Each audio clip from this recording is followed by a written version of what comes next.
السلام عليكم مشاهدينا الكرام، مرحبا بكم معايا في حلقة من مسلسلكم الشيق ورائع مسلسل أهديك حياتي. حلقة رائعة بزاف، حلقة مليئة بالأحداث والتشويق. كيف كتشوفوا هنايا غادي نشوفوا ميسون من بعد ما غادي تهجم على كوثر، من بعد ما مشات للدار ولقات لها لقات شعرها ودوشات قدام الاب ديالها. غتقول لباباها: واش على قبل هاد الموسخة انت حيدتي الخاتم ديالك وعطيتي الام ديالي؟ يعني على قبل هاد الموسخه. غادي يهز يدو باش يضربها، غادي تقول لي: ضربنا بابا، ما بقى عندي حتى شي حاجه. غادي نشوفوها مشى لعند محمود امير للقصر باش تطلبو باش يخليها تدخل، ولكن هي ما غاديش يسمح ليها وغادي يقول لها سيري بحالك. هنايا غادي تشوفوا دنيا كيفاش غادي تعصب عليها، تقول لها سيري بحالك. وغادي نشوفها بقات كتبكي كتصوني عليها سكينه، كتقول لها: فينك بنتي؟ غادي تقول لها: صراحه محمود امير ما سمحش ليا. تقول لها: جا بنتي، راه كريتي واحد البيت نجلسوا فيها انا وياك، نسكنوا فيها، نكونوا صحابات، نكونوا حبايبات حتى بين ما رجعت الام ديالك. هنايا غتقول لها: صافي واخا. كنشوفوها مشات. بلا ما نطول عليكم البنات، ندخل معكم في التفاصيل ديال الحلقه. ما تنسونيش عافاكم غير من لايك واشتركوا في القناه فضلا وليس امرا. في البدايه ديال الحلقه ديالنا كنشوفوا نجله من بعد ما وصلت عند صالح غادي يشوفها غادي يفرح. غادي تقول ليه: مالك في هذه الحاله؟ غادي تقول ليه: فين غادي نعمر لك القهوه ولا نصوب لك شي حاجه باش تشربها؟ ولكن هنايا غادي يقول ليها داك الوليد: عاونها وساعدها باش تصوب ليا شويه ديال العشب. هنايا غادي تقول لهم: كيفاش عشتوا في هذه الغرفه، كيفاش مرونه وكيفاش حالها حاله.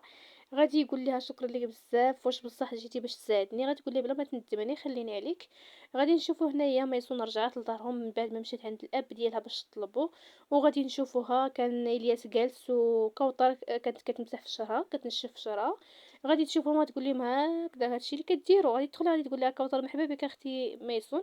غادي تقول لها: بصح نيتاش هاد الشعر، اش هادشي كديروا؟ واش نتوما كدوشوا مرتاحين بوحدكم بجوج بكم في الدار؟ غادي يقول لها: الياس شنو كتقولي؟ غادي تقول ليه: بصح واش على قبل هاد الموسخه انت جريتي على الام ديالي؟ غادي يقول لها: واش كتقولي؟ كوطح حتى هي غادي تصدم، غادي تقول لها: شنو كتقولي اختي ميسون؟ هادشي ممنوع حتى شي حاجه، انا غير خملت وصبنت وقلت علاش ما ندوش.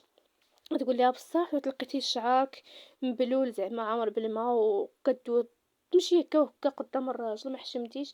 وغادي تقول لها: لا خرجي عليا. غادي يجي هذاك الوليد كيبقى كيقول لها: تلقي لماما. هنايا غادي يقول ليه الياس: شوفوا ولدي قطان. غادي تقول ليه: بصح حنا سميتي قطان ديك الساعه سميه حتى في سميتك. وغادي تخرج وغادي تبدل له الحوايج ديال كوثر. تقول لي: خرجي علينا موسخه، انا مستحيل نخليك بوحدك في الدار، انا غادي نسكن معاكم في الدار. الياس حتى ما غاديش يسكت ليها طبيعة الحال وغادي يبغي يهز يدو باش يضربها. غادي تقول لي: ضربني يلا زيد ضربني، حيت حتى حاجه ما بقاتش كتخلعني، حيت صافي من بعد ما مشات الام ديالي انا تسطيت، انا مستحيل نمشي من هنا، غادي نبقى معاكم هنايا. غادي نشوفوا بهار تمات غادي وكتهضر في التليفون. غادي تقول لي: صراحه الكرا اللي قلتي ليا جاني غالي بزاف. وغادي نشوف مازال. غادي يمشي عند يانيس. غادي يقول ليها: بهار عافاك سمحي لي البارح ما عرفت كيفاش ما كانش عليا نغار من سماعين. غادي تقول لي: شوف انا وياك قلت لك صافي بعد مني عطيني ابتسام. غادي يقول لها: ما نقدرش. غادي تقول لي: عافاك انا دابا مشطونه، الام ديالي ما عرفت فين مشات، ما يصون شتيها فاش من حاله فيها.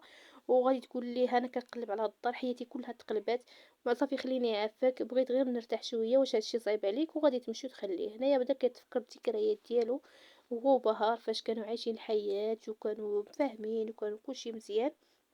بقى كيتفكر داكشي كامل. وغادي تتم غاديه وخارجه وخلاتو.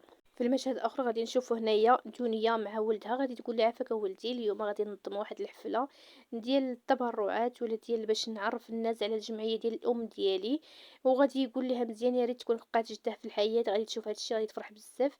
غادي تقول لي: كون شتيني انا شحال غادي نفرح كون كانت في الحياه وشافت باللي ميسون خرجت من هذا القصر نهائيا ما غاديش ترجع ليها. من بعد بقات كتشوف داك الدار اللي كانت فيها نورهان.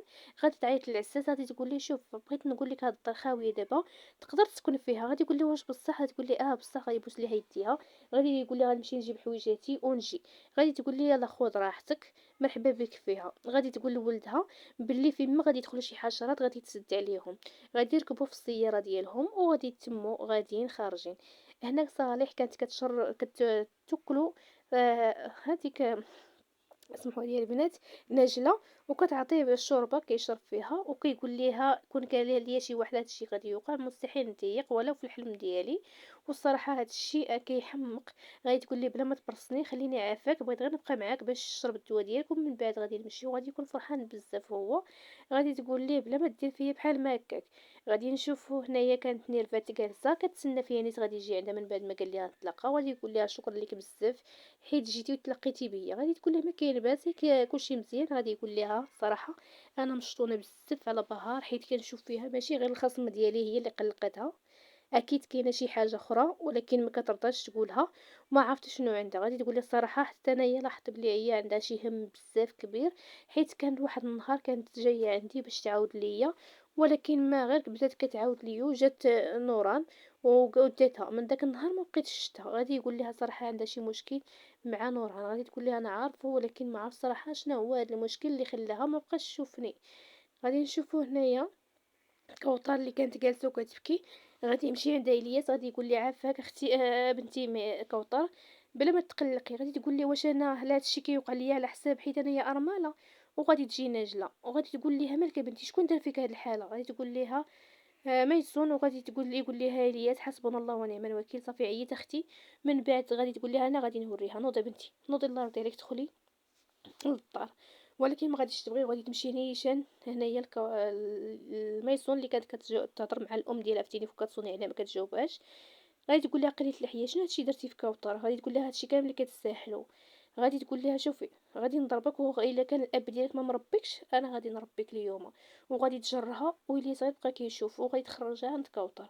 غادي تقول لي يلا طلبي منها السماح ويلا هضري منها. غادي تقول لها مستحيل نهضر منها اش غادي ديري غادي تقتليني يلا قتليني باش نتهنى حتى انا من هاد الحياه. والام ديالي مشات ما بقى عندي حتى شي واحد في هاد الدنيا. ومن بعد غادي تقول لها لا خرجي من هنايا مستحيل تبقاي في هاد الدار. الياس بقى غير كيشوف. غادي تقول لها انت بقى غير شوف انت ما تدافعش على بنتك وعمرك ما خليتيني نحس بلي انت الاب ديالي وحتى الام ديالي ما دافعتيش عليها وصافي يلا تخليني عليك ما بغيت نشوفك نهائيا. وغادي تمشي هنايا كنشوفوا نيرفات من بعد ما جابها يانيس باش تلاقى مع بهار.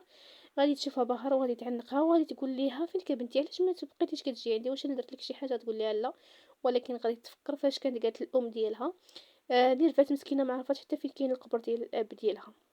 غادي تقول لها سمحي لي ولكن انا الام ديالي مخاصمين ما بغيتش نجي عندك ونكون قريبه للام ديال داكشي علاش غير خليني عافاك داكشي علاش ما جيتش عندك انت ما عندك حتى شي ذنب غير سمحي لي.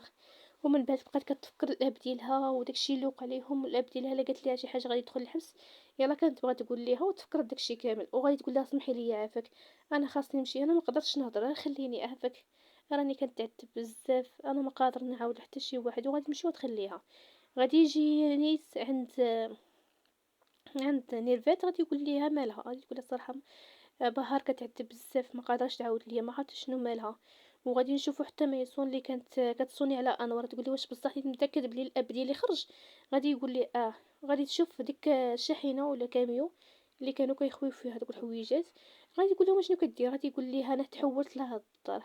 غادي تقول لي شكون قالها لك هاد الدار ديال الام ديالي نوران يلا خرج منها. غادي يقول لها لا ما يمكنش واش انا غادي ناخذ زعما منك زعما الموعي باش نجلس فيها لالا دنيا هي اللي خلاتني نجلس فيها. غادي تشوف حتى فايزه اللي كانت لابسه حويجاتها تقول لها واش نتوما تسطيتوا شنو هادشي كديروا. غتقول لها فايزه واش تسطيتي واش نسيتي داكشي كامل اللي كنقول لك راه شي نهار غادي تخرجي تغداي ولا شي حاجه وغادي تلاقاي بيا. غادي تقول لها انا مبقيتش خايفه منك. وغادي تجي دنيا غادي تخاصم معاها تقول لها سيري بحالك ما بقيناش بغينا نشوفوك هاد الدار دارنا وهاد الدار اللي كانت ساكنه فيها الام ديك داري وحتى هاد الحوايج شريتيهم بالفلوس ديالنا يعني ما عندك حتى شي حق فيهم. غادي نشوفوا محمود امير كان جا وغادي تقول ليه بابا عافاك اسمح ليا واش نتوما درتوني بحال الا ما كايناش حويجاتي عطيتيهم للفايزه دار ماما نورهان عطيتوها للعساس يعني بحال الا انا ميته. حشومه عليك بابا عافاك انا بنتك. ولكن غادي يدخل غادي يقول ليها سيري بحالك. وغادي تسد عليها نوران دنيا عفوا غادي تقول ليها لا سيري بحالك ما بقيناش بغينا نشوفك في هاد الدار ما بقيناش بغينا نشوفك نهائيا. سكينه غادي تعيط عليها تقول لها شوفي بنتي راني كريت واحد البيت واخا صغيره اجي انا وياك نسكنوا فيها ونبداو نباتوا فيها الليل تجي عندي ونكونوا انا وياك صحابات وحتى تجي ماماك نوران. غادي تقول لها ما عرفت خالتي ساكنه انا صافي واخا غادي نجي عندك.